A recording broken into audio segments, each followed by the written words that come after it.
E aí, pessoal? Tudo pronto para mais um mergulho profundo aqui no The Deep Dive. Tá, preparados. Hoje a gente vai se aventurar num tema, deixa eu te falar, para mim, um dos mais complexos da história do cristianismo. A figura de João Batista, o papel dele na missão de Jesus. É mesmo, viu? E já vou avisando. Uhum. Se parem para questionar tudo que vocês achavam que sabiam sobre ele, porque a fonte que a gente trouxe hoje coloca o João Batista numa perspectiva totalmente diferente. A gente vai se debruçar sobre um texto aqui que explora a relação, né, entre João Batista e Jesus Hum. e levanta a questão, no mínimo polêmica. E se a atuação de João Batista tiver contribuído para bom, o que muitos consideram um desvio do plano original, do plano divino. A gente geralmente vê o João Batista como aquele profeta, né, destemido, precursor do Messias. Mas esse texto, ele joga uma luz sobre as nuances, as dúvidas e, quem sabe, até as falhas do primo de Jesus. É porque a grande bomba aqui é a sugestão de que o plano de Deus não era a crucificação de Jesus. Mas sim, a instauração do reino de Deus aqui na Terra. E adivinha? O texto aponta a falha de João Batista em apoiar Jesus integralmente como um dos fatores que levaram ao sacrifício na cruz. Uma perspectiva ousada, né? A gente geralmente entende a crucificação como ponto central da história, né, de Jesus. Mas esse texto nos convida a imaginar um cenário completamente diferente. Um cenário onde o reino de Deus se estabeleceria de forma pacífica. É de explodir a cabeça. Mas vamos por partes. O texto começa reconhecendo a importância inicial do João Batista. Afinal de contas, ele foi o cara que reconheceu Jesus, né? Hum. Como o Cordeiro de Deus, né? Aquele que batizou o próprio Messias. Sim, sim. O texto não nega a força dessa conexão inicial. Pelo menos no começo, o João Batista parecia ter absoluta certeza da identidade divina de Jesus. Só que aí que as coisas começam a ficar interessantes, né? Segundo o texto, com o tempo, a fé de João Batista dá uma balançada. Ele começa a ter dúvidas, questionamentos e a gente se pergunta: o que será que levou esse profeta a titubear? O texto cita, por exemplo, um episódio em que o João Batista manda seus discípulos perguntarem a Jesus se ele era realmente o Messias. É como se ele próprio estivesse buscando uma confirmação daquilo que, em teoria, ele já deveria saber. E aí a gente esbarra num dos pontos mais debatidos da história do João Batista. A famosa frase, ele precisa crescer e eu diminuir. A gente sempre viu essa frase como um ato de humildade, de desapego. Mas e se ela for, na verdade, um sinal de que o João Batista estava, sei lá, se afastando do seu papel, se colocando em segundo plano? Essa interpretação do texto coloca a gente para pensar, né? Será que a humildade do João Batista não era, na verdade, uma forma de se esquivar da missão que ele tinha? E essa possível esquiva, segundo o texto, leva a uma decisão crucial. Em vez de se unir totalmente a Jesus, o João Batista escolhe um caminho independente. E essa escolha, meus amigos, teria tido consequências sérias para o desenrolar da história. Sim, o texto é bem incisivo nesse ponto. Ao trilhar um caminho próprio, o João Batista se torna irrelevante para a missão principal de Jesus. Ele perde força, perde influência e, de certa forma, abre espaço para a rejeição que o Jesus enfrentaria. E a morte de João Batista, para mim, é um dos pontos mais emblemáticos dessa história toda. Ele acaba decapitado por causa de um escândalo palaciano. Uma morte trágica que nada tem a ver com a ação divina dele. Exato. É como se o destino do João Batista tivesse selado o fracasso da missão dele. O texto chega a comparar essa morte, né, em glória, com a morte de Marte, que ele poderia ter tido se tivesse permanecido firme ao lado de Jesus. Nossa, essa primeira parte já me deixou de cabelo em pé. A gente precisa entender melhor essa ideia de que a crucificação não era o plano original de Deus. Como é que o texto sustenta essa tese tão usada? E o que significa essa falha do João Batista nesse contexto? Qual o tamanho da responsabilidade que ele carrega? É isso que a gente vai discutir na segunda parte do nosso mergulho. Isso aí, fiquem ligados. Voltamos, pessoal.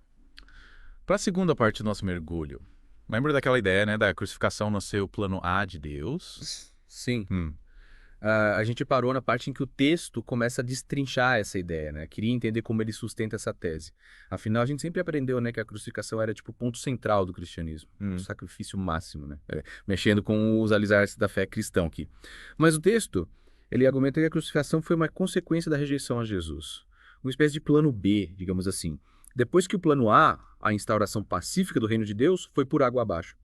E de quem seria a culpa por esse descarrilamento todo, hein, do plano A? Adivinhou, João Batista. O texto coloca a responsabilidade nas costas do profeta, argumentando que a falta de apoio integral dele a Jesus contribuiu para a resistência dos líderes religiosos, né? E, consequentemente, para a necessidade do sacrifício na cruz. Caramba. Pois é, mas espera. A falha do João Batista foi por má fé. Ou ele simplesmente não entendeu a real missão de Jesus? Boa pergunta. É aqui que a gente precisa ter cuidado. O texto sugere que a falha dele, na verdade, foi uma questão de falta de entendimento. Incapacidade de compreender a verdadeira missão de Jesus. É como se ele estivesse enxergando só uma parte do quebra-cabeça, né? Ele reconheceu Jesus, mas não assimilou, sei lá, a dimensão da missão, né? A necessidade do sacrifício. Exatamente. O texto sugere que o João Batista ficou preso a uma visão mais tradicional do Messias. Aquele líder político que libertaria Israel. Ele não teria assimilado a ideia de um reino espiritual que transcende as fronteiras físicas, Entendi. que se concretiza através do amor, do perdão. E essa miopia do João Batista, então, teria levado à crucificação. O texto vai por esse caminho. Ao invés de unir o povo em torno de Jesus, ele contribuiu para a divisão, para a desconfiança, abrindo o caminho para a rejeição e, por fim, para a crucificação. Faz sentido. E para ilustrar esse ponto, o texto cita as palavras do próprio Jesus, lembra? O reino dos céus é tomado força e os que usam de violência se apoderam dele. É verdade. Seria uma referência à luta constante que Jesus enfrentou, né? Uma luta que, segundo o autor, teria sido intensificada pela falta de apoio de João Batista. Nossa, essa análise muda tudo que eu pensava sobre o João Batista. A gente sempre o viu como um herói, né? Um precursor corajoso. E agora a gente se depara com essa possibilidade, né? De que ele tenha cometido erros, que as ações dele tiveram consequências negativas. Mas é importante a gente destacar que o texto não está condenando João Batista, nem diminuindo a importância dele. A ideia é mostrar a complexidade da figura do profeta, as dúvidas, as contradições e como essas fragilidades humanas, né, podem impactar os planos divinos. É como se o autor estivesse nos dizendo, olha, até os grandes profetas erram.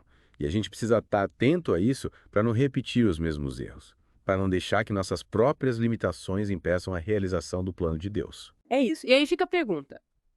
Se o João Batista tivesse compreendido a missão de Jesus, se ele tivesse se doado 100%, será que a história teria sido diferente? Será que o reino de Deus teria se estabelecido aqui na Terra, sem a necessidade da crucificação? Nossa, em que questão. A gente não pode esquecer do Reverendo Moon, né? O texto menciona a interpretação dele sobre a crucificação. A gente precisa entender melhor essa perspectiva, né? Verdade. Mas isso fica para a última parte do nosso mergulho. Isso aí. Fiquem com a gente. Chegamos à parte final do nosso mergulho, pessoal. A gente analisou, né, essa perspectiva polêmica sobre o papel de João Batista, questionando se a crucificação era, de fato, o plano original de Deus. E antes de finalizar, queria voltar à interpretação do Reverendo Moon, que o texto menciona. Ele ecoa essa ideia, né, da crucificação ser um desvio do plano divino, que exatamente ele defendia. O Reverendo Moon via a crucificação como uma consequência, né, da falha da humanidade em reconhecer e seguir Jesus.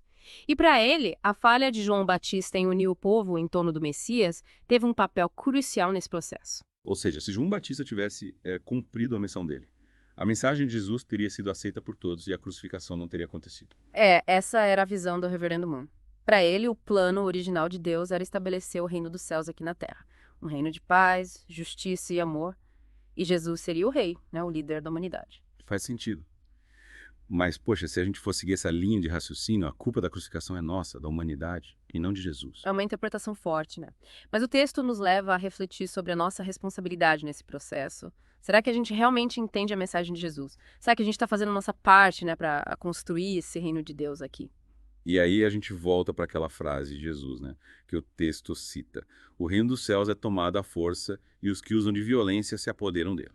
Queria que se ligue com isso, hein? Para mim, essa frase mostra que a construção do reino de Deus não é um processo passivo. As coisas não acontecem só porque a gente reza, né? Ou vai à igreja. A gente precisa lutar por esse reino. A gente precisa se esforçar para viver de acordo com os ensinamentos de Jesus. Agir com amor, compaixão e justiça. É como se Jesus estivesse nos chamando para ação, né? Para responsabilidade. Não basta reconhecer ele como Messias, como João Batista fez. A gente precisa seguir seus passos, colocar em prática seus ensinamentos, sermos de fato seus discípulos. É isso aí. E aí, quem sabe, a gente consiga retomar o rumo, né, do plano original de Deus. Construir um mundo onde a paz, a justiça e o amor prevaleçam.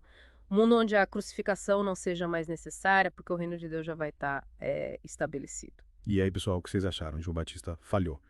E o mais importante, o que a gente aprende com essa história, para não cometer os mesmos erros. Como a gente pode contribuir para a construção do reino de Deus aqui na Terra? Reflitam sobre isso. Conversem, debatam. Esperamos que esse mergulho tenha aberto a mente de vocês, né? Despertado novas perguntas. E é isso. Mais um do Deep Dive concluído. Valeu pela companhia, pessoal. A gente se encontra no próximo mergulho. Até mais!